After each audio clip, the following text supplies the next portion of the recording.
Bien, pues el tema que vamos a tratar hoy y los temas que vamos a tratar a lo largo de este mes tienen que ver de la energía que necesitamos, de la fuerza que necesitamos para poder aventurarnos hacia aquello que necesitamos en la vida. Aquello que nos falta o aquello que nos sobra y no funciona muy bien. Y entonces os he puesto en el trabajo de este mes visión, voluntad y responsabilidad. Bueno, realmente es que no sabía muy bien cómo ponerlo, por eso lo llamé así. En algunos artículos he hablado sobre este tema y esa visión lo he llamado discernimiento, que es lo que trabajaremos hoy, las decisiones y el discernimiento, el fin de semana siguiente la voluntad y el fin de semana siguiente la integridad. Básicamente, el tema consiste en que a veces no conseguimos lo que queremos. Pasan cosas en nuestra vida y decimos, ¿y por qué me está ocurriendo esto a mí? ¿Cómo es posible que yo haya visualizado esto? ¿Cómo es posible que me esté ocurriendo esto? ¿Cuándo lo he elegido? Y eso sería el trabajo de este fin de semana. La idea. ¿Dónde nace esa idea? ¿Dónde nacen nuestras decisiones? ¿Cómo diferenciamos entre unas decisiones y otras y hacia dónde nos conducen? Después, una vez que hemos tomado esas decisiones, pues algunas personas no logran llevarlas a cabo. Tienen buenas ideas, buenos deseos, buenos planteamientos, pero no consiguen materializarlos. Falta la voluntad. Falla la voluntad, la energía para impulsarse. No la última, no la finalidad, sino la energía que te impulsa a conseguirlo. Entonces hay muchas personas que tienen grandes ideas y no tienen esa energía para llevarlas a cabo y para materializarlas, y hay personas que sí tienen energía para materializar algo, sí tienen gran voluntad, pero no tienen ideas. O no saben dónde nacen esas ideas y esos pensamientos. Y por último, la integridad para mí consistiría en aquello, en la coherencia que hay en una persona entre sus pensamientos, sus sentimientos y sus acciones, pero no los públicos, sino los secretos, los privados. Entonces, a lo mejor una persona que es muy honesta y muy coherente, comete un error y enseguida dice, lo siento, he cometido este error. Pero una persona íntegra, aquello que nadie ha visto, que nadie sabe, si aquello que nadie ha visto y nadie sabe y no es coherente, también lo saca a la luz. También dice, pues me ocurre esto. ¿Para qué necesitamos esa integridad y esa integralidad, que son dos cosas completamente diferentes, pero bueno? ¿Para qué necesitamos que todos los aspectos de nuestra vida, que sería la integralidad, estuviesen en una misma dirección? ¿O para qué necesitamos que todos los aspectos internos dentro de nosotros, la integridad, estén en una misma dirección? Pues para que esa dirección nos lleve a un buen puerto. Y hasta ahora, pues casi todos los planteamientos que os he hecho son ¿dónde estáis? ¿Dónde estáis? Y ese ha sido el trabajo que hemos hecho a lo largo de este año. ¿Dónde estoy? ¿Qué me está ocurriendo? ¿Cómo me siento? Entonces, cuando mirábamos hacia adentro, una y otra vez nos preguntábamos ¿qué está pasando en mí? Y en ese trabajo lo que yo buscaba era que desarrollásemos una cualidad muy importante. Voy a intentar copiarla del Telegram, que se trata de ese discernimiento y esa capacidad de tomar decisiones en nuestras vidas. Creo que voy a tener que copiar un pelín más, pero bueno. Copiar texto seleccionado, aquí, pegar. ¿Por qué es tan importante este discernimiento? Porque nos lleva muchas veces a abordar ciertos temas desde un lugar incorrecto, a no darnos cuenta de qué es bueno, qué es malo para nosotros, cómo nos afectan las cosas. Nos lleva a confundir a veces ángeles con demonios, dioses con mentiras, el amor con una ilusión y a tomar un montón de decisiones sin sentido. Si no tenemos discernimiento, si no conseguimos saber por qué estamos haciendo las cosas que hacemos o a dónde nos conducen o de dónde surgen esas cosas, no podemos llegar a nada. Había una metáfora de Jung que él hablaba de que en algún momento tuvo que cocer cocer, dijo. He cocido las raíces de todos los pensamientos y acciones de los humanos. Bueno, pues esto es un poco de lo que estamos hablando. No se trata de analizar esos pensamientos y esas acciones. Eso nos podría llevar una eternidad. Pero sí entender la raíz de los mismos. ¿Por qué de alguna manera no entendemos de dónde surgen las acciones que realizamos? No entendemos esa raíz. Sí podemos entender lo que está en la superficie, lo más aparente, pero no podemos entender dónde nació realmente ese sentimiento o esa energía o esa fuerza que hay en nuestro interior. El discernimiento lo hemos empezado a trabajar desde los sueños. Y por eso he dado tanto hincapié en los sueños, porque si conseguimos tener un discernimiento en los sueños, lo podremos tener en casi todos los ámbitos de nuestra vida. Y si conseguimos tener discernimiento en los sueños, lo podremos tener en la muerte, en el proceso de la muerte, que es donde más difícil vamos a poder desarrollar el discernimiento. Para eso es importante que sepamos exactamente si estamos soñando, si no, si la persona con la que estamos soñando está viva, si no está viva, de qué va el sueño, qué símbolos hay en nuestra mente. Pensar, una de las cosas que os dije, que está un pensamiento que se dirige hacia afuera, que es el que tenemos despiertos, y un pensamiento que se dirige hacia adentro. Entonces mi pensamiento externo, por así decirlo, el que tengo ahora mismo, me habla del ordenador, de mi propia voz, de los objetos que hay alrededor mío, y en los sueños mi mente, en vez de buscar hacia afuera, va a buscar hacia adentro y va a crear mundos internos. Entonces, si logro tener un discernimiento en esa mirada interna, tendré un discernimiento en todos los aspectos de mi vida. Ese discernimiento es una de las claves más importantes y existen pequeños trucos para desarrollar ese discernimiento, pero sobre todo existe que entendamos que los 9-10 primeros años en cualquier camino interior consisten en trabajar ese discernimiento y nada más. Casi todo lo que nos va a encontrar, que vamos a encontrar, tanto en un plano físico como un plano mental o espiritual, son pequeñas pruebas para que aprendamos a diferenciar si algo nos vale o no nos vale. Y no estoy ni siquiera diciendo si algo es real o no es real, sino si te vale o no te vale. Si ese camino te sirve para algo o no. Entonces, en nuestro discernimiento, si está bañado de alguna forma de algún juicio, si está empantanado nuestro pensamiento por veneno sobre juicios, nos va a ser muy difícil a la hora de ver una entidad, un ser o una persona, poder sacar ese provecho, esa conexión que realmente nos sirve a nosotros.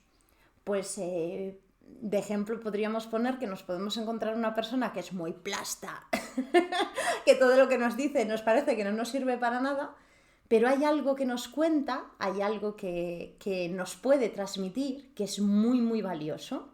Si logramos desarrollar un buen discernimiento, sabremos diferenciar eso que necesitamos aprender y podremos sacar provecho de esa relación o esa conexión sin cortar los lazos. Y de alguna manera, en este discernimiento lo primero que tenemos que hacer es entender dos cosas.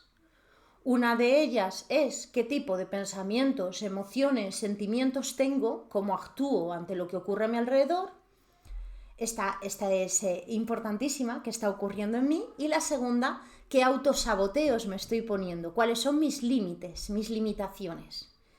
O sea, la primera, en ese primer punto que estoy hablando, cuáles son estos pensamientos, estas decisiones, esta actitud.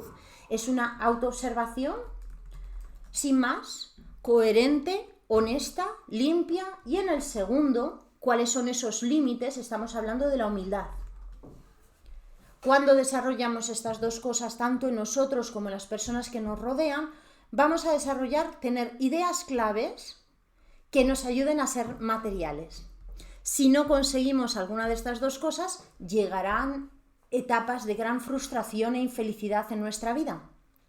La primera, la falta de autoobservación, pues porque no te conoces y lo que pides no te sirve.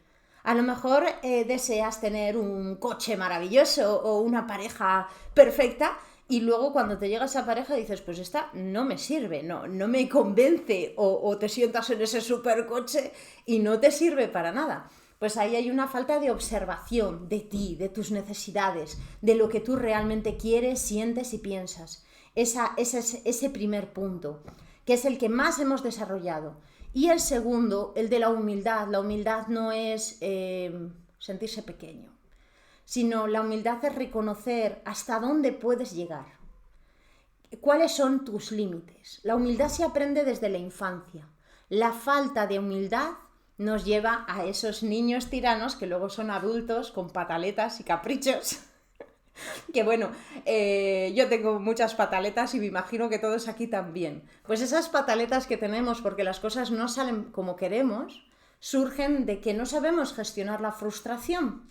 ¿Por qué no sabemos gestionar la frustración? ¿Por qué hay tanta frustración? Porque no conocemos nuestras limitaciones, ni las limitaciones de quienes nos rodean. Porque en ciertos aspectos, que pudieran ser materiales, intelectuales, emocionales, no nos han enseñado que existen unos límites. Entonces no sabemos gestionar esos límites. En algunos casos puede ser intelectual, mental o emocional, nuestros padres no han sabido decirnos hasta aquí. Y entonces crecemos sin saber cuáles son esos límites, ni dentro de nosotros ni fuera. Y como no los conocemos, no hay humildad, no hay un autoconocimiento de nuestras propias limitaciones, no hay humildad para decir esto no lo sé o esto no puedo hacerlo. Y entonces hay sufrimiento, mucho sufrimiento. La pataleta es una angustia, la frustración es una angustia muy grande porque tú sabes que quieres algo, crees que lo puedes conseguir y no lo consigues. Y te sientes que todo carece de sentido. Y según como te hayan enseñado, más te esforzarás en esa pataleta creyendo que algún día lo vas a conseguir y no, a lo mejor no. Entonces no estás gestionando adecuadamente la frustración porque no hay humildad. Confundimos la humildad porque hay otro término, hay otro significado más católico. Pero realmente humildad habla de los propios límites. Y esos límites empiezan en aprender a callarnos. Este es el truco que hoy os querría enseñar. Es un truco que vais a tener que utilizar hacia el pasado. Cada vez que cuentas un secreto de ti, o cada vez que dices algo de ti, algo concreto, no algo general. Yo puedo decir, pues yo también tengo muchas pataletas, eso puede significar muchas cosas, pero sin embargo podría decir, cuando yo tengo pataletas me voy a pasear y lloro durante horas. Ahí estoy hablando de algo concreto. Entonces, cada vez que tú cuentas algo concreto, una idea, un pensamiento que está naciendo en ti, pierdes toda la energía de ese pensamiento. Ese pensamiento pierde su fuerza y va a ser cada vez más difícil que se materialice en una realidad. Y no solo eso, sino que si cuentas un pensamiento de tu pasado o una experiencia que tú has tenido, estás quebrando tu aura, quebrando tu energía, rompiéndote y permitiendo que entren juicios externos, envidias, malas energías o eso que llaman trabajos negros, que dicen, ¿cómo me ha podido llegar a mí el trabajo negro si yo tengo tan buena energía? Pues porque tu aura está rota, porque cuentas tus secretos, porque hablas cosas que no hay que hablar. Entonces, el primer trabajo es entender en ese discernimiento todas las veces que hemos hablado y no debíamos hablar. Y hemos contado algo que no debíamos de contar y mirar hacia el pasado, recuperar esa energía de cuando dijimos algo, recuperarla y callárnosla.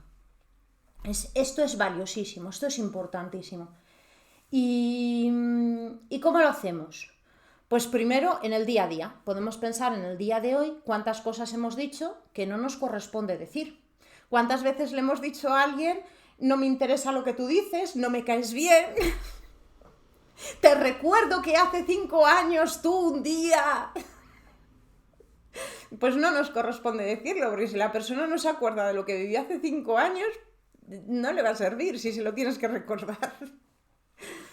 Y ahí estamos quebrando el aura de otros y quebrando nuestro propio aura, sacando a relucir pensamientos que corrompen nuestra integridad.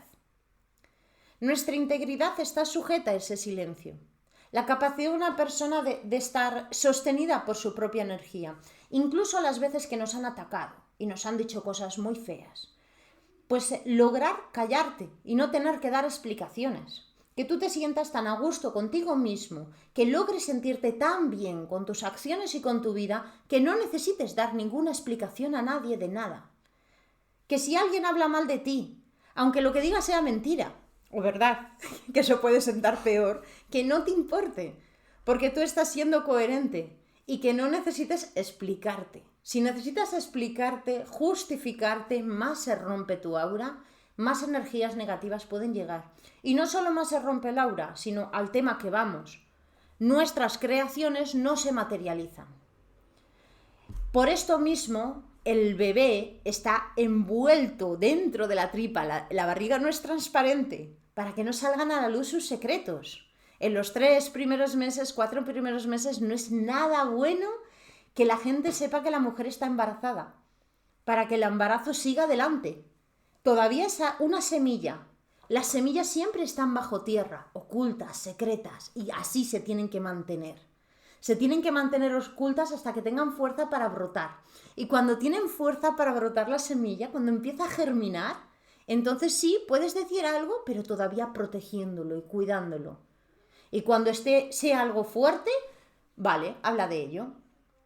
Tú estás sembrando lo que sea, el pensamiento que sea, la idea que sea, y no hablas de ello. Y no hablas de ello, por lo menos hasta que tenga fuerza de sostenerse. O hablas con ello con las personas que te van a ayudar. Y este es el siguiente punto. A veces no tenemos fuerza para que algo se lleve a cabo.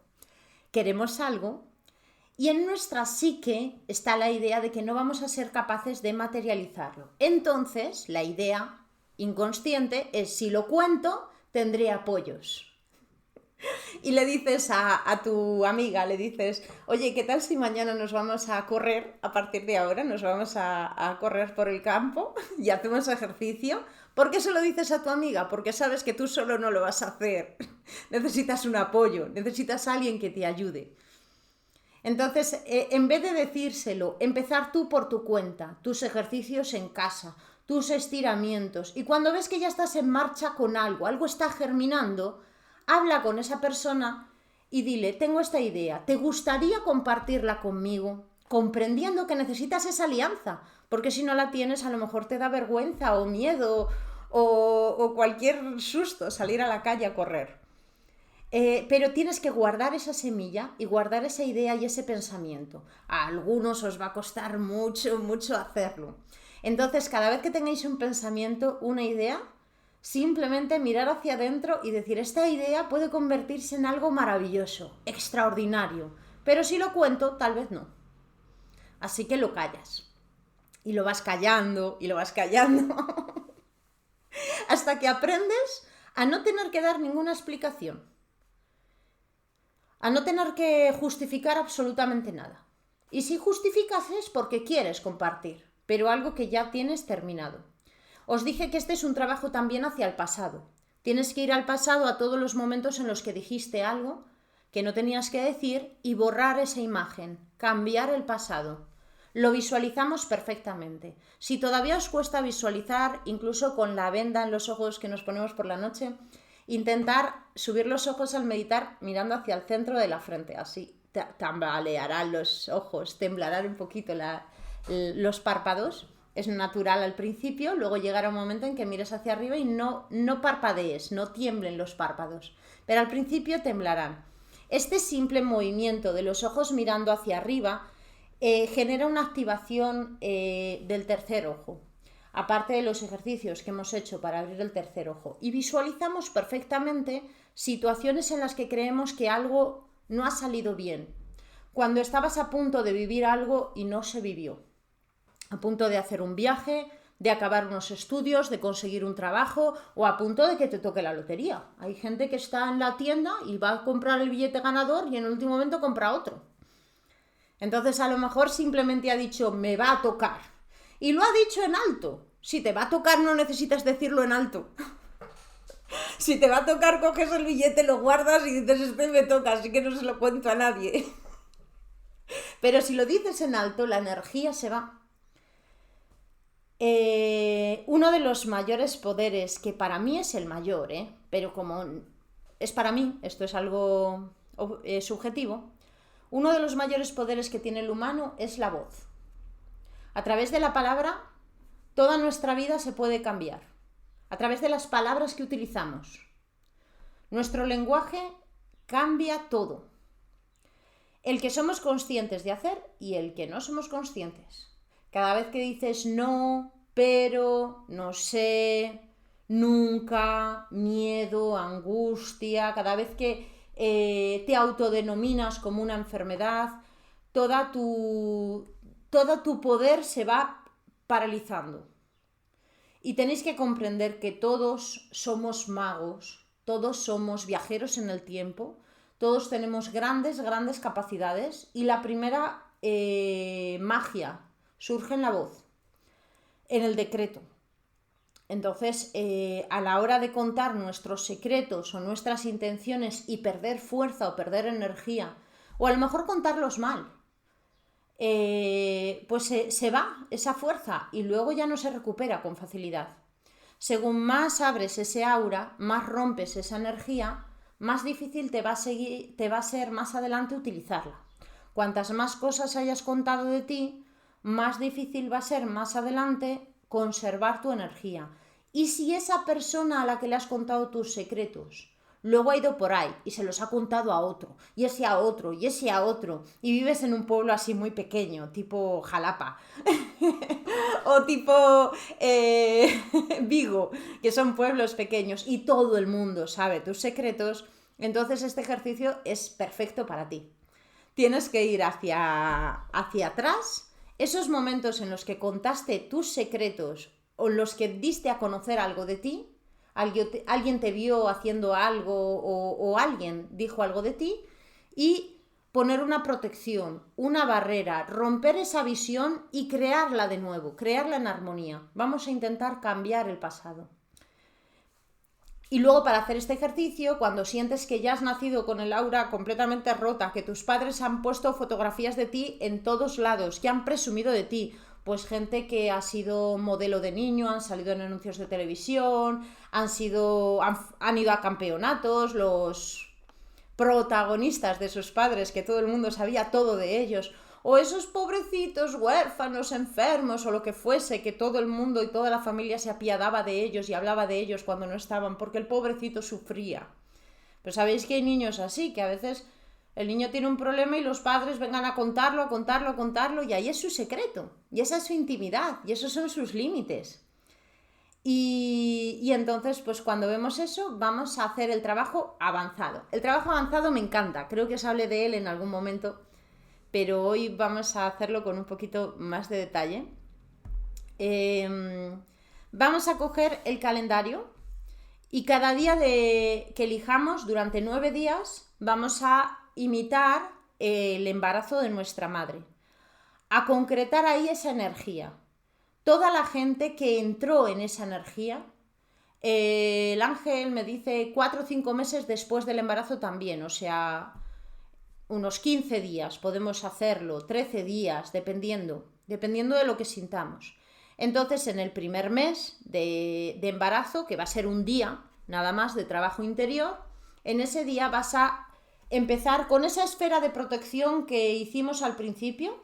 Entras en esa esfera de protección y observas. Desde tu esfera de protección, tú mismo observas qué pasó, qué le pasó a tu madre en ese primer mes, qué angustias tuvo, y visualizas. Puedes dedicar a ello 5 o 10 minutos, no hace falta mucho más. Y sobre todo observas cuántas personas hay allí. Si tu visión falla y no consigues utilizar la visión, puedes testar. Entonces vas testando y miras mi madre, mi padre, otra persona, otra, y ya no hay más. 4 personas hay. Para un embarazo con 3 basta, ¿eh? Y si hay 4 dices, pues a lo mejor era el tío, a lo mejor era mi hermano mayor. Vale, perfecto. Segundo mes de embarazo y visualizas a tu madre, lo mismo, es el segundo día de trabajo. Te visualizas a ti en la esfera, luego te proyectas a ese momento en el que tu madre estaba embarazada, que se llevó el susto de su vida, se puso nerviosa y dijo, ¡ay, estoy embarazada! Y entonces cogió el teléfono y llamó a todas sus amigas y a todos sus amigos y a todo el mundo. Llamó hasta al dentista y le dijo, es que estoy embarazada y ya no puedo ir, a todos. Y entonces tú te visualizas en una esfera de luz, en una esfera de protección de luz, visualizas a tu madre y empiezas a contar. Otra vez empiezas a contar. Una persona, 2, 3, 4, 5, 6, 7, 8, 9. 9 personas estaban entrando en la energía del embarazo. Es como si aquí está la superficie de la Tierra y tú estás debajo, a punto de empezar a germinar, empezando, y 9 personas saben que estás ahí, 9 personas están curioseando, cotilleando, hablando de ti. Y algunos no bien, porque algunos son del tipo, y esta ahora se ha quedado embarazada con tantos años, ¿y qué se creerá? Y se ha quedado embarazada de ese, y no se ha quedado del otro. Anda, yo lo sé, porque les vi el otro día por la calle. Y entonces todos esos chismes entran en tu aura, entran en tu energía, te quiebran, te rompen, te debilitan. Aún no son muy fuertes, pero van a condicionar tu futuro. Van a condicionar que cuentes tus secretos antes de tiempo, o que otros sepan de ti, o que otros opinen de ti. Entonces vas al tercer mes de embarazo y te encuentras, a lo mejor vuelves a entrar el tercer día en una esfera de luz, sientes que estás en esa esfera de luz, llamas a tu madre en el tercer mes de embarazo y la ves llorando, sufriendo, y lo está pasando mal, y se siente que no está preparada, y entonces dices, a ver, ¿y cuántas personas más había ahí metidas? Y dices, mi madre, y no hay nadie, y estás triste porque no hay nadie más, tu madre se ha apartado de todos, no tiene fuerzas para seguir el embarazo. Y entonces ahí ya sabes un poquito más de esa esfera de protección, todo lo que entras dentro de ti, todo lo que entra dentro de esa semillita que están haciendo. Y comprendes esa energía, y la sientes, y la abrazas, tomas conciencia de ella, y así haces día a día, hasta más o menos el cuarto mes, quinto mes, cuando estés cerca de gatear, cuando ya sonrías, cuando las voces se tornan claras a tu alrededor, alrededor del bebé. En ese momento paras el ejercicio. El ejercicio no es para sanar realmente nada, sino para observar. Observar cómo se comporta algo que están haciendo. Un bebé es una materialización, claro, ¿no? Porque, bueno, hay bebés de ilusión, hay embarazos psicológicos, pero un bebé, y sobre todo tú, has sido real, si no, no estarías aquí. No ha sido un embarazo psicológico. Y tú tienes muchas creaciones, muchas ideas que no logran llegar a término. No sabes por qué, no sabes si son buenas, si son malas, no sabes cuál es la raíz, cuál es lo que genera que quieras crear eso en tu vida. Y de aquí pasamos a esa diferenciación. El pensamiento nada tiene que ver con lo que originó ese pensamiento. Esto ha sido algo en lo que he visto más confusiones a lo largo de todo este tiempo que hemos trabajado. Muchos analicéis vuestros pensamientos como si fuese lo completo. El pensamiento, cualquier pensamiento, aunque sea un juicio tipo esta lluvia es horrible. Cualquier pensamiento de cualquier tipo que surge en vosotros, sea un juicio, sea algo positivo, tiene que tener una raíz. Ha surgido de algo, no sabemos de qué. Cuando la meditación se profundiza, cuando trabajas durante bastante tiempo y observas esa raíz, te das cuenta de que ahí no hay nada y puedes conectar con el vacío y con el silencio. Pero al principio en esa raíz te vas a encontrar muchos detalles que te van a ayudar. Si esa raíz no se sana, la raíz que ha generado el pensamiento de que la lluvia es horrible, va a seguir generando otros pensamientos. O sea, pongamos el ejemplo del niño que no se ha sentido abrazado de pequeño, nadie le ha abrazado, sentía que nadie le quería tocar. Pues si esta emoción no se sana, generará muchos tipos de pensamientos y de emociones diferentes. El día de mañana podría tener psoriasis, eczemas por el cuerpo, alergias alimentarias, podría tener paranoia, ser excesivamente susceptible. Y tú puedes sanar la susceptibilidad, o puedes trabajar sobre la psoriasis, o sobre los problemas de piel, o sobre granos de cualquier tipo, pero tienes que ir a ese origen, comprenderlo, sentirlo. Tienes que ir a esa raíz, a la raíz que generó todas esas emociones, porque si no llegas a la raíz, no lo podremos sanar. Entonces, en ese discernimiento, en ese trabajo que hemos estado haciendo todo este tiempo, intentamos observar el pensamiento para ir poquito a poco profundizando en él, entendiendo que hay otra capa que lo origina. La primera capa suelen ser los secretos de los abuelos. Entonces, si tu pensamiento es, esta lluvia es horrible, posiblemente que tú no quieres tener ese pensamiento y la lluvia te encanta y ahora mismo ni siquiera llueve. Pero posiblemente detrás de ello exista un secreto de los abuelos de alguna riada que arrastró un campo o algo que también lo hemos trabajado, hemos ido a esos secretos de los abuelos. Pero si seguimos profundizando y profundizando, vamos a llegar a un sentimiento, algo que no tiene forma ni color, que no tiene realmente ninguna personalidad en sí, solamente es un sentir. Y tenemos que llegar a ese sentir, tenemos que revivirlo nosotros. Si no lo revivimos, esa mala raíz se irá generando y generando y generando dolor, incluso enfermedad. Esas raíces negativas, si vamos a la base de todas ellas, nos vamos a encontrar básicamente 3: la ira, la ignorancia y el apego. La ira, de la que hoy os he hablado un poquito, esa frustración porque las cosas no salen como tú quieres, porque la vida no es como querrías que fuese. Cuando eso ocurre hay que trabajar la humildad. Cuando te encuentras que la raíz de todos tus pensamientos, de todos tus dolores, es esa frustración porque las cosas no son como querrías, eso se le llama la ira, que hay dentro de ti, los rencores, los juicios, entonces tienes que desarrollar la humildad, comprendiendo que todo tiene sus límites. Regresando al concepto de que somos una hormiguita y cambiando el punto de vista que tienes de la vida y de todo. Y luego, cuando todos tus pensamientos te llevan al apego, nadie me quiere, nadie me ayuda, estoy solo, estoy triste, no quiero que alguien se vaya, no quiero que sufran los demás, me necesitan, necesito aprender algo para ayudar a los demás. Ahí está el apego de diferentes formas. Cuando la raíz, en vez de ser la ira, es el apego, vamos a tener que comprender esa emoción y ese sentimiento y trabajar la impermanencia, dejar las cosas ir, soltarlas. El ejercicio para esto es muy duro y es quitar al menos el 30% de tu vida. Hacer huecos, hacer vacíos, dejar que las cosas se vayan, se rompan. Y de alguna manera, cuando dejas que las cosas se vayan y se rompan, pues pueden entrar otras nuevas. Entonces, si tienes apego a tu armario de ropa, pues regalas un 30% de tu ropa. Lo regalas y dejas un espacio vacío en el armario. Y te vas liberando conscientemente, con salud, con emoción del apego.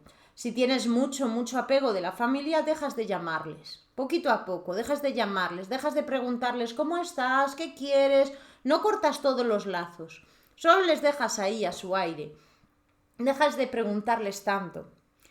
Y vas desarrollando la impermanencia, el fluir, el dejar ir, el soltar, el comprender que todas las cosas vienen y van.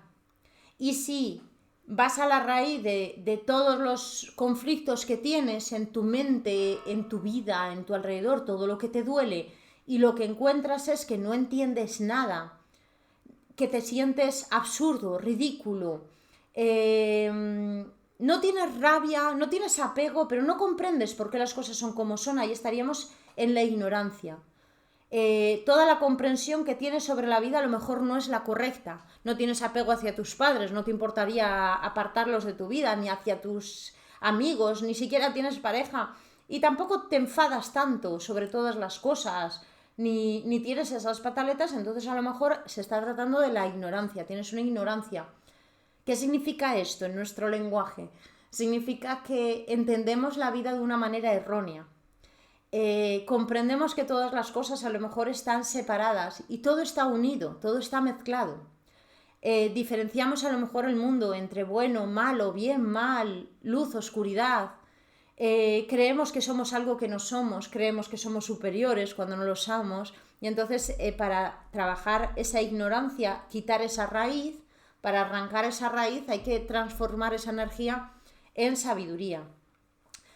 ¿Qué ejemplos? Pues vamos a ver del apego. Imaginaos que la persona tiene un problema de celulitis o de retención de líquidos. Y entonces empieza a analizar sus piernas, lo que siente, y cada vez que intenta pensar lo que siente se pone triste. Y se pone triste y dice, es que no me gustan mis piernas, no me gusta mi cuerpo, no me gusta cómo soy, me siento solo, me siento rechazado. Pues ahí está el apego. Pues ya sabe, eso hay que transformarlo en liberación. Es decir, pues ahora voy a dejar ir las cosas, no solo los líquidos de mis piernas, voy a dejar ir las malas amistades, los libros que ya no leo, las cosas que guardo de no sé qué, lo dejas ir todo, lo dejas ir. Y entonces ahí cada vez se siente mejor y llega un momento en que la retención de líquidos deja de tener sentido. Imaginemos pues que la persona tiene grandes jaquecas, grandes dolores de cabeza, migrañas, no puede dormir, tiene insomnio, quiere cosas y no sabe exactamente lo que quiere, necesita algo y no sabe exactamente lo que necesita. Pues entonces ahí, cada vez que se pone a pensar en qué le ocurre en la cabeza, lo único que quiere es quitarse el dolor, quitárselo ya, le molesta, no puede vivir con ello. Y se siente mal por tener todo lo que tiene, no quiere ni analizarlo, ahí estamos en la ignorancia. Entonces, ¿cómo trabajaría esa persona? Trabajaría desarrollando la sabiduría, comprendiendo que todo está unido, que si te duele la cabeza le duele a los del alrededor, que si tú tienes un dolor también lo tienen tus primos, tus hermanos, tus tíos, tus padres, tus hijos y todos, comprendiendo que todo está en conexión y sintiendo esa conexión.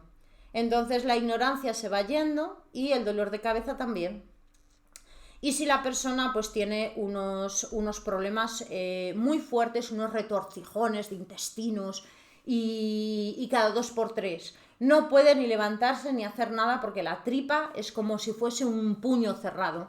Y entonces se pone a analizar ese puño cerrado y está enfadada. Esa persona está enfadada porque hay muchas cosas que no puede hacer. Y además se siente mal con su vida, con su cuerpo, no está ágil. Y entonces pues ahí tendríamos a lo mejor el hígado, los intestinos, no importa, la rabia. ¿Y cómo trabaja esa persona la rabia? Pues la humildad, dejando ir las cosas, comprendiendo que las cosas no van a ser como queramos, comprendiendo que a veces por más que creamos que lo justo es que sea sí, es no, y ya está. Y no es que no podamos hacer nada, es que solamente somos una hormiguita. Y podemos hacer grandes cambios, somos creadores, pero tenemos que aprender nuestras limitaciones, conocerlas, descubrirlas. Ante esto, pues entender que a veces alguien nos dice no, a lo mejor una persona nos dice no, que no quiere estar con nosotros, y hay gente que está 1, 2 años, 10 años sufriendo por un desamor, más, por un desamor, y sigue recordando aquella pareja que tuvo hace años, y ahí está la rabia, la humildad. Hay que desarrollar esa humildad. No tenemos por qué ni volvernos ermitaños ni relacionarnos con todo el mundo, no tenemos por qué dejar de enfadarnos, ni ser sabios, ni nada así, solamente entender de dónde está la raíz de nuestros males. Si el camino te lleva a ser un ermitaño, pues te lleva a ser un ermitaño, pero no tienes por qué cambiarlos, no hay ninguna obligación para sanarlos. Para sanar un conflicto físico, tú no tienes que sanar completamente tu mente, solo entender el origen que generó ese dolor, y vas a ese origen. No tienes por qué cambiar aspectos de tu vida, solo hacerte consciente de ellos. La sanación se genera por la conciencia, por la transformación o el tantra, o por la sanación, por la energía. Entonces nosotros estamos trabajando esa conciencia en este momento, tomamos conciencia de algo, no intentamos mucho de ello, solo discernirlo. ¿Para qué queremos discernir? ¿Para qué queremos tener ideas más claras? Para que nuestras siguientes creaciones tengan sentido y luego no nos llevemos fiascos, que eso es lo que está ocurriendo el año pasado y este año. Muchas personas tienen el momento perfecto para replantearse su vida. Y dicen, pues yo no sé si me quiero replantear la vida, porque así es más cómoda. Pero no hay nada en la vida que les guste. No les gusta su trabajo y siguen trabajando por el sueldo. No les gustan las personas que tienen alrededor, pero siguen viviendo con ellas por comodidad. No les gusta la vida que tienen. Entonces las ideas que tuvieron, que generaron esas creaciones, no son correctas. A veces esas ideas pueden ocasionarte un colapso muy grande, porque a lo mejor te has casado con la persona sin saber por qué te has casado con esa persona, trabajas en algo y no es tu profesión, no tiene nada que ver contigo. No ha habido un discernimiento claro de qué querías hacer, ni cómo, ni por qué.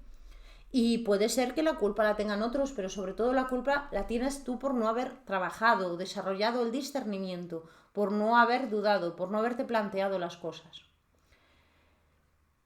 Esto es bastante difícil de comprender.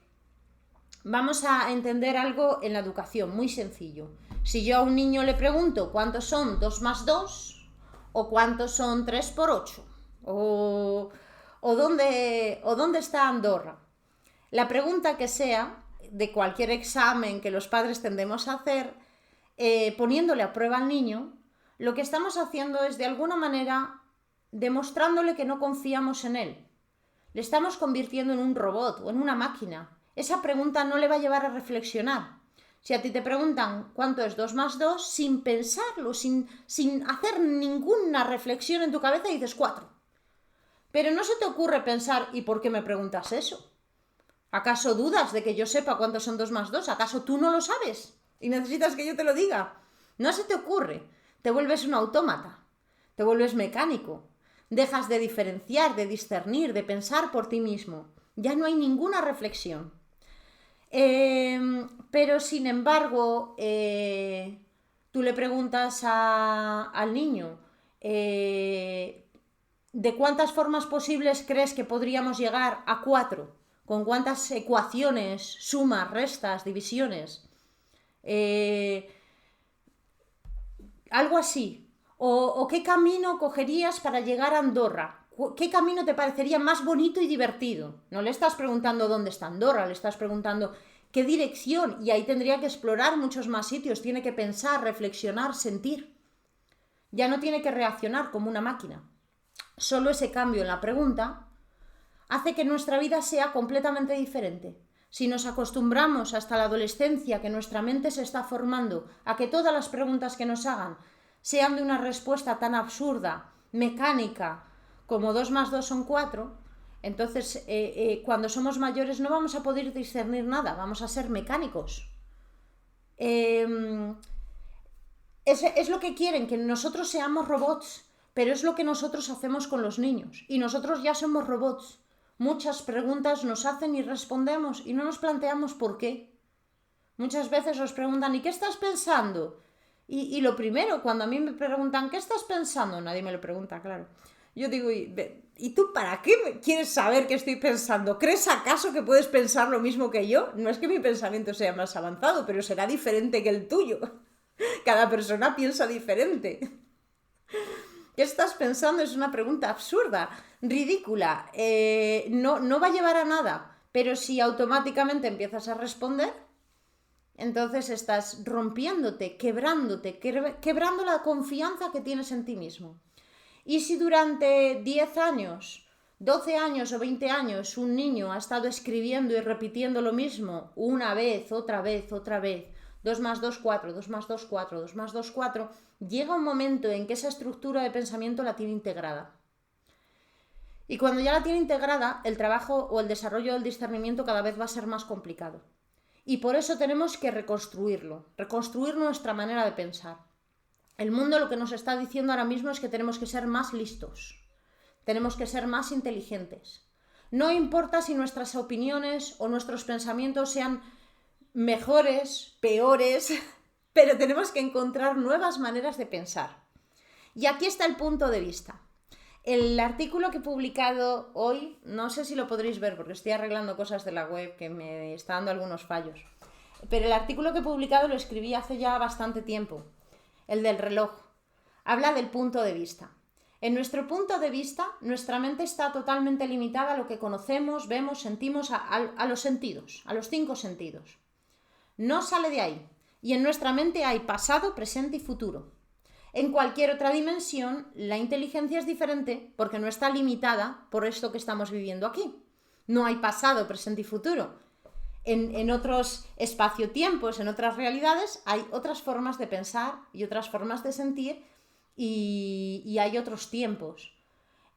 Tampoco sabemos si realmente el tiempo va del pasado al futuro o es nuestra proyección, nuestra experiencia de él.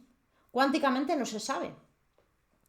Y de alguna forma, lo único que esto nos dice es que pudiera ser, es bastante probable de que en otras dimensiones o en otros planos, el tiempo no sea pasado, presente, futuro, sino que sea futuro, pasado, presente, o que no existan, que existan dos tiempos a la vez, que tú estés viviendo dos realidades a la vez, o que los sueños y la vigilia se den a la vez.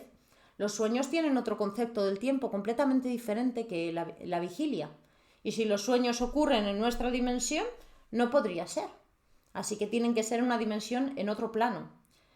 Al comprender un poquito esto, que estoy yendo muy rápido, vemos la necesidad de lo primero que os decía en el camino interior ya avanzado, el punto de vista. Dentro de la meditación, hoy solo se lo envío a una persona, dentro de la meditación más fuerte, el punto de vista es la clave. Tienes que seleccionar el punto de vista antes de meditar. Tienes que tener muy claro desde dónde vas a meditar. Si desde tu cuerpo, si desde tu mente, ¿desde dónde? O desde el espacio, desde la espaciosidad.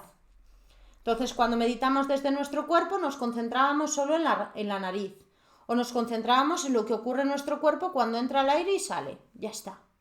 Cuando nos concentramos en el observador, no en el objeto, sino en el observador, en lo que nos centramos es en yo, en la mente que observa el cuerpo, cómo respira. Pongo atención en esa energía de conciencia de quién está respirando. ¿Qué es eso que está respirando? Y si pongo el punto de vista en el espacio, pongo el punto de vista a lo mejor en ese vacío que se genera dentro de mí mientras ocurre la respiración. Sería el objeto, el sujeto y el contexto o el espacio que lo rodea. Este punto de vista también tiene que ver con el discernimiento. ¿Por qué no sabemos el origen de una pataleta? ¿Por qué no sabemos el origen de las trampas que nos hacemos? Pues no lo conocemos, no conocemos nuestras limitaciones, no hay coherencia, porque nuestro punto de vista a lo mejor es erróneo o nuestro punto de vista está limitado por un juicio. Solamente estamos entendiendo el objeto, el sujeto o el contexto. Pero las tres cosas a la vez el humano por ahora no está preparado a observar.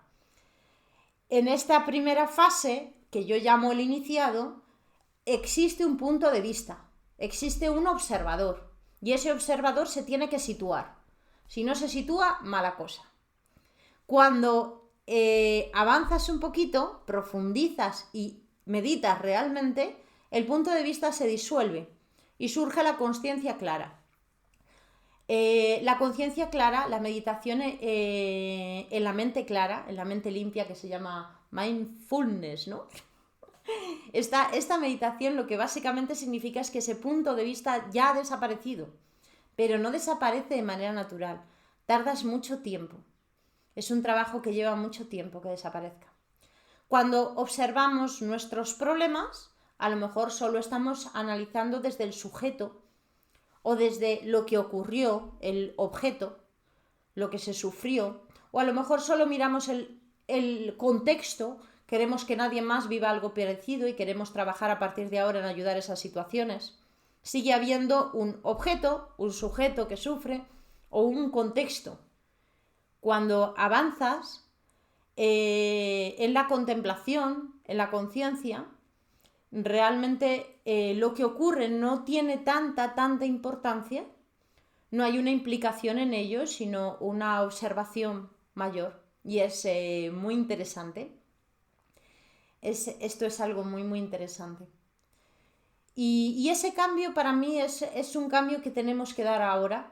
Estoy emocionada con ello, pero pocas veces lo consigo transmitir bien. Creo que hasta ahora para nosotros las cosas han sido cosas, pero en el aprendizaje, en el desarrollo de la mente del tiempo que viene, las cosas no van a ser cosas. Van a ser más movimientos, ondas. Y eso va a generar que en un tiempo no muy lejano las cosas sean probabilidades, posibilidades. Porque las cosas no son ni cosas ni ondas, son ambas a la vez. La luz no son ondas ni fotones, son ambas a la vez. Eso está claro, pero nuestra mente no lo puede entender. No puede entender eso, no puede entender que esto no son cosas, que esto es un movimiento. Todavía no lo puede entender, por más que queramos. Posiblemente sí, lo veamos nosotros, porque ciertos hallazgos y la filosofía ha llegado a ese punto. Cuando llega a ese punto el mundo cambia. Y llegó a ese punto a principios del siglo pasado. Llegó al punto del descubrimiento de que la luz son ondas y son fotones a la vez. Llegó al punto de comprender que hay cosas que son cosas, llegó al punto de entender que esto no es un vaso, es vacío, esencialmente es vacío. Entonces, cuando comprendemos que esto es vacío en esencia, el cuerpo humano es vacío en esencia, las cosas son vacío en esencia, ya tu mente empieza a ampliarse y empiezas a entender que la materia no es lo que creemos, las cosas que vemos no son lo que creemos, son ondas, son manifestaciones en movimiento de algo. ¿Qué es ese algo? No te queda claro, pero son algo en movimiento. Y una vez que eso se integre, que se integrará, pues yo creo de aquí a 10 años, a una década ya en los colegios, en el sistema educativo estará integrado, de aquí a 20, 30 años será muy fácil la comprensión de que son dos cosas a la vez.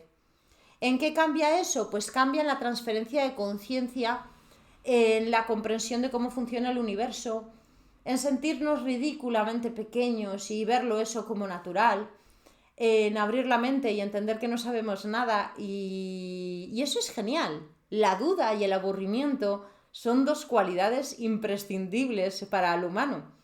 La duda te lleva a observar todo desde diferentes puntos de vista y el aburrimiento te lleva a sentir más, a recibir. Cuando no te aburres estás todo el tiempo haciendo, abarcando, insistiendo hacia afuera, pero cuando te aburres, cuando hay esos vacíos, recibes, permites que llegue. Y hemos dejado de aburrirnos y hemos dejado de dudar. Pero son dos claves importantes que regresarán porque son necesarias, son valiosas. Que los niños se aburran es valioso. Y que las cosas que sepan que no son reales, que no las sabemos, también es valioso. Cuando enseñamos a los niños y cuando nosotros aprendemos como si hubiera una única verdad, completa, tangible, concreta, una verdad última. Una vez que llegas a ella ya no hay nada más que hablar. Y bueno, pues nos encanta, ¿no? Esa expresión de y punto. Bla, bla, bla, bla, bla, y punto. ¿Y punto qué? Y punto que no hay nada más, esa ya es la verdad absoluta, todo se acabó. Entonces el entendimiento ahí se bloquea, hay algo que no podemos comprender. Y tiene que ver con la humildad. Esta segunda fuerza que nos lleva a esta energía de la humildad, que nos lleva a entender nuestros límites, esos límites, si conseguimos comprenderlos, se vuelven vacío y los puedes romper. Si logras comprender hasta dónde llegan tus fuerzas, entonces podrás superar esas fuerzas. Si logras una buena autocrítica, podrás superarte, si no, no. La diferencia de las personas que logran actos extraordinarios, artistas, inventores, quien sea, es que tienen una buena autocrítica, saben hasta dónde llegan sus posibilidades. Y como saben hasta dónde llegan, lo aceptan y lo superan. Pero si tú no conoces tus límites y crees que todo el rato puedes ir por encima de ellos, te quiebras. Te quiebras en expectativas. Si tú haces un dibujo y es una mierda de dibujo, es horrible, y enseguida dices, sé que lo puedo hacer maravilloso porque es perfecto, no, es una mierda el dibujo y ya, y si no te das cuenta no lo vas a poder mejorar. Pero en el momento que tú ves el dibujo y dices, pues esto tengo que mejorarlo aquí, las sombras, las luces, la proyección, perfecto, has visto tus limitaciones, ahora lo puedes mejorar. Si cada vez que un niño te presenta un dibujo y miras el dibujo y dices, ¡ay, qué bonito es este dibujo! No, es horrible, como todos los niños, dibujará cosas horribles. Sé sincero y dile lo que piensas o no le digas nada, ni bueno ni malo. Y entonces el niño, sin ninguna expectativa, se encontrará dónde están los errores y profundizará en ellos para seguir adelante. Esta técnica en el trabajo creativo, si se incorporase en los colegios, se generarían genios, porque es la manera en que trabajan los genios. Si tú miras en la historia o en el presente, cualquier persona que logre cosas extraordinarias, cualquier empresario millonario, y le preguntas cómo trabaja, te vas a encontrar que así. Cada tiempo hace un feedback, se replantea qué está bien o mal en su trabajo y lo cambia. Si no haces eso, no puedes mejorar, pero tiene que haber la humildad de reconocer que tienes limitaciones. Tiene que haber la humildad de reconocer que hay cosas que estás haciendo fatal y que hay cosas que estás haciendo muy bien, que también hay que tener la humildad de aceptar que estamos haciendo algunas cosas bien. Y entonces puedes potenciar esas que están saliendo bien y quitar aquellas que te salen muy, muy mal. Entonces, lo que hagas en tu vida va a ser maravilloso. Y puedes aplicar esta regla a todo, no solo a los negocios o a la creatividad, también a las relaciones personales. Si no tienes la humildad de reconocer dónde falla una relación o cuáles son los fuertes de una relación, la relación no avanza, se estanca, se pierde, se debilita. Porque no hay una autocrítica saludable, no hay una observación. Esa observación es esa humildad, conocer nuestros límites. Y no hace falta ahí agachar la cabeza y decir, oh, lo hice mal. Ese lamento, ese ojitos.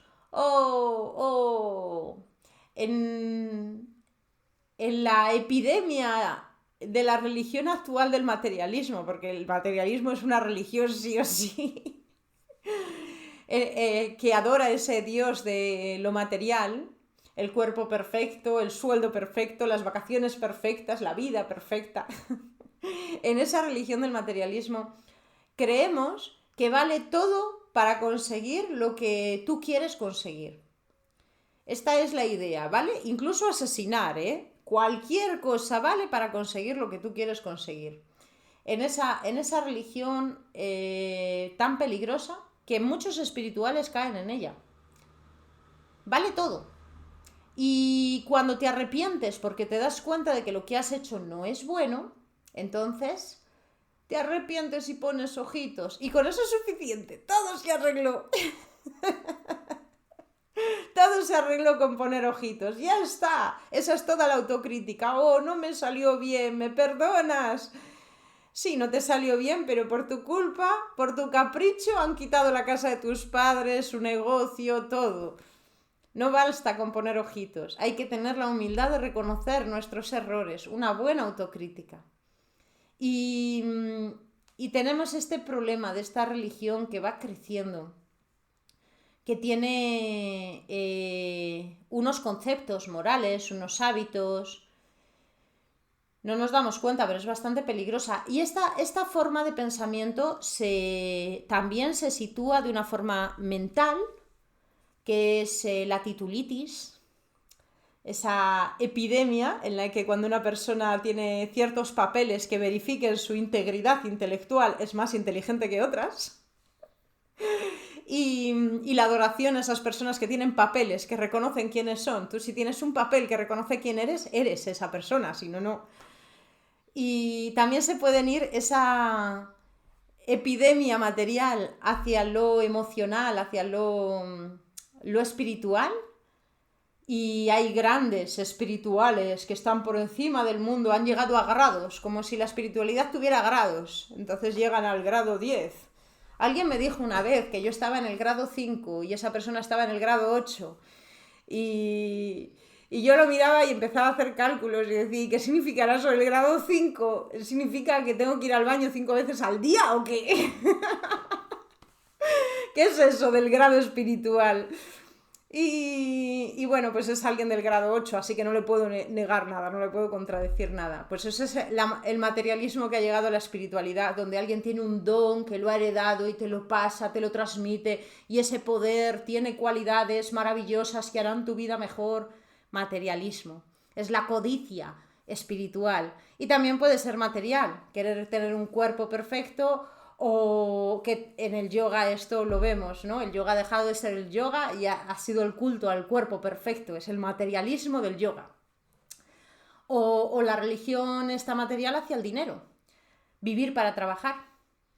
Y es un problema muy serio en el que estamos todos metidos, porque todos somos un poco materialistas, no podemos evitarlo. Vivimos en esta sociedad donde esta religión está por encima de todas las demás. Mucha gente no le importaría abandonar todos sus credos y todos sus hábitos, pero le costaría mucho perder aquello que le da el sustento, o cree que le da el sustento, o lo que cree que ha conseguido, su fama, su poder. Es muy difícil. El materialismo yo creo que ha sido algo que no nos hemos dado cuenta hasta dónde ha avanzado, y los valores que nos ha integrado en nosotros, que nos ha entregado desde que hemos crecido. Entonces, en ese materialismo tú cometes un error y con llorar basta, porque tus intenciones eran buenas, tú querías adquirir algo, no importa el qué, tú querías adquirir una nueva pareja, o querías adquirir más dinero, o querías adquirir un poder espiritual, cualquier cosa querías adquirir, así que vale todo. En el materialismo vale todo. Incluso que vendas a tu familia. Vale todo con tal de que consigas lo que quieres. No hay humildad. Así que creemos que estamos en una sociedad que no tiene valores. Sí tiene valores. Valora lo que quiere, la meta final. Y se olvida de qué está perdiendo por el camino. Y se olvida de tener la integridad. La integridad de decir, vale, me he equivocado en esto. Esto es lo que tengo que cambiar. Se olvida. Y entonces, pues aquí tenemos esas dos claves, la humildad y la honestidad, la coherencia. No tiene nada que ver la coherencia con la integridad. Yo las estoy poniendo como si fuese lo mismo, pero coherente es la persona que le das algo de dinero de más en la tienda y lo devuelve y dice, mira, es que me has dado dinero de más. Es honesta. Lo que piensa, lo que siente, lo que hace, hay coherencia. Y además es honesta, dice la verdad. Pero no tiene por qué decir la verdad de todos sus asuntos. La persona que tiene integridad dice la verdad de lo que ocurre cuando nadie más mira. Y esto que nos proporciona esa humildad y esa coherencia nos va a proporcionar poquito a poco transparencia. La transparencia es limpieza en el tercer ojo. Imaginaros que aquí en la frente tenéis todo vuestro revoltijo de dudas, de creencias y de todo, y todo está aquí. Quitáis eso y veréis. ¿Y qué es lo que se puede ver? Pues se puede ver la vida sin tanta maraña, ni sacrificios, ni dolor, ni miedo, ni frustración. Y eso sería el cocer, la raíz de los pensamientos y las acciones, como decía Jung. Eso sería. Entonces, ¿qué podemos hacer para ese discernimiento? Aparte de ir al pasado, mirar cuántas veces hemos dicho algo que no debíamos de decir, pues también vamos a intentar diferenciar entre las personas que ha podido haber en nuestra vida y los seres que ha habido en nuestra vida, que nos están entregando. A mí hace años los ángeles me lo explicaban de otra manera para contárselo a la gente que quiere canalizar. ¿Qué es lo que tú quieres conseguir de esos ángeles? Eso es lo que para ellos tienes que diferenciar. Porque a veces buscas cosas de los ángeles que ningún ángel lo daría. Y entonces estás llamando no a los ángeles, sino a otros seres. Y no hay un discernimiento claro de qué es lo que tú quieres con esa persona o con ese ser o con esa energía. Nosotros no solamente vamos a intentar hacer ese trabajo, sino también entender qué quiere esa energía de nosotros, por qué está con nosotros. Vamos a intentar hacerlo. porque se supone, doy por sentado, que si encontráis un ser o una entidad o una persona que hay en vuestra vida, ya un poquito sabéis por qué la queréis en vuestra vida. Así, una vez acabé las consultas, estaba en un apartamento de estos que alquilo para hacer consultas en Madrid. Esto es muy divertido. Y entonces ese día había quitado la entidad de una persona con depresión y estaba ahí la entidad y yo la tenía agarrada para poder limpiarla el día que fuese al parque. Y entonces llegó la noche y estaba allí aburrida, mirando la pared, porque en un apartamento de estos de Madrid no hay nada que hacer. Y la entidad estaba intentando convencerme. ¡Oh, qué solo me siento! ¡Qué triste! Claro, la entidad no se daba cuenta de que yo sabía que era ella.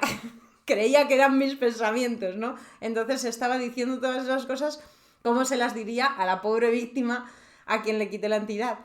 Entonces esa persona todo el día pensaba, oh, la vida es horrible, pero lo estaba diciendo la entidad, no esa persona.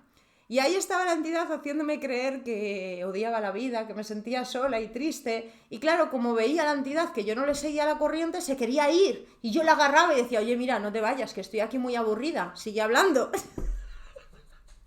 Y la entidad no sabía cómo escaparse. Se quería escapar como fuese porque veía que yo no iba a caer en la depresión. Bueno, pues ahí también habría que discernir por qué quiero yo tener una entidad en la habitación para hacerme compañía de la depresión y por qué esa entidad está contigo, qué saca ella a cambio, qué saca ella a cambio de tu energía, de tu tiempo, qué quiere de ti. Bueno, pues esto es lo que vamos a intentar pensar. ¿Qué quieren de ti tu familia y tu alrededor? Una de las cosas que más he abordado ha sido las personas pasivo-agresivas. Son aquellas personas que no se dan cuenta que te están haciendo daño y te hacen daño. Ellas piensan que te hacen bien muchas veces. Muchas veces te intentan tratar con cariño, ayudarte, pero te humillan, te pisan, te manipulan, te hacen sentir mal. Y entonces te toca plantearte, no en una imaginación de cómo será esa persona, en su pensamiento, sino en la realidad, basado en el día a día, en lo concreto. Porque lo que nosotros creemos que está ocurriendo y lo que ocurre no tiene nada que ver. La mayor parte de las discusiones en una casa ocurren porque alguien dice esto es un vaso de madera y otra persona dice deja de hablarme con ese tono, siempre te pones así conmigo. Y dices, pero si solamente te estoy diciendo esto es un vaso de madera, ya, siempre sales con las mismas. Entonces aquí surgen casi todas las discusiones que tenemos en el hogar. No son malos entendidos, sino que una persona a lo mejor intenta hablar de algo que ocurre y la otra persona está hablando de otro tema, totalmente diferente. Está hablando de algo que a lo mejor no existe. Siempre hablas con ese tono, ¿qué tono es ese? ¿Te has planteado cuál es ese tono, al menos? Siempre me miras mal. ¿Cómo siempre? ¿Cómo te miro? A ver, grábalo. Desde que eras pequeño, me acuerdo. Todas esas cosas hablan de la persona que quiere hacerte daño o te está haciendo daño sin darse cuenta. Esa persona no quiere hacerte daño. Y luego lo típico, todo lo hago por tu bien, porque te quiero. Esta expresión típica que vemos en todas las casas, escuchamos en todas las casas, que incluso el gobierno ahora lo está diciendo. Por nuestro bien, nos quieren vacunar y nos tienen encerrados en casa y nos obligan a ponernos una cosa aquí en la nariz, porque nos ama. Vamos, a mí estos del gobierno de España a mí me aman mucho. Porque quieren darme una lección, creo yo. Que habría otras maneras, ¿no? Pero como lo hacen por mi bien, entonces ahí vamos a encontrarnos qué relación tenemos con esas personas, con esos seres, con esa energía. ¿Qué quieren de mí? ¿Qué quieren realmente de mí? Y vamos a ser honestos con esto. Y cuando yo me he centrado mucho en estas personas pasivo-agresivas o hirientes o abusadores que tenemos en casa de una forma psicológica, que a lo mejor somos nosotros mismos los que somos así, Pues es más que nada para que comprendáis que esas personas no intentan haceros daño, sino que intentan compartir su sentimiento y su dolor. Las personas que realmente quieren que todo el mundo se viva encerrado en su casa es que se tienen que sentir muy encerrados, muy, muy limitados, y buscan que todos nos sintamos así. Y la persona que te dice esto lo hago por tu bien, el castigo que te está haciendo, no lo está haciendo porque realmente quiera aportarte nada a tu vida, sino porque quiere transmitirte aquello que esa persona siente. Entonces, bueno, pues ahí estaríamos viendo la entidad esa, la entidad de la tristeza y de la depresión. Quiere transmitirme algo que esa entidad siente y así alimentarse de mi dolor. Si yo no tengo dolor, no tiene de qué alimentarse. Si yo no comparto esa ira, ese dolor, si yo no me siento limitada en mi casa, no tiene nada de lo que alimentarse, me va a dejar de lado. Y ahí habrá un cambio importante. Y bueno, pues este es el tema de hoy, que espero que os haya servido. Voy a apagar la grabación y seguimos con las preguntas.